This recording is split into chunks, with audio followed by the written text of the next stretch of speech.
उपकूल समाचार विशेष खबर उपस्थापक शेखर दास। उत्तर पूर्व बंगोपसागर में लघुचाप प्रबल वर्षा संभावना।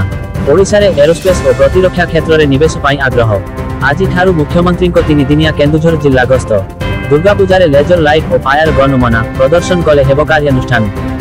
सबु जिला मुख्यालय हेब मेडिकल कॉलेज प्रकाश करिसेंती स्वास्थ्य मंत्री। बंदर नगरी पारादीप रे जमुची विश्वकर्मा पूजा। दर्शकों मनमोहुची सूर्य तोरण।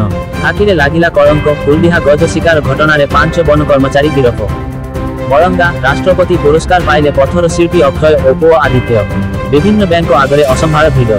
5000 टंका पाई सकाळ टारू बैंक आगरे भिड़ लगाइछंती महिला। भरतपुर पुलिस विरोध में संगीन अभियोग आनिले मेजरंक बांधवी। कांदी कांदी कहिले दुष्कर्म उद्यम करथिले पुलिस कर्मचारी। जेउठारे प्रदूषण स्तर अधिक एवं जनसंख्या 10 लाख रु अधिक सेठारे आउ बिक्री हेबनी डीजेल कार।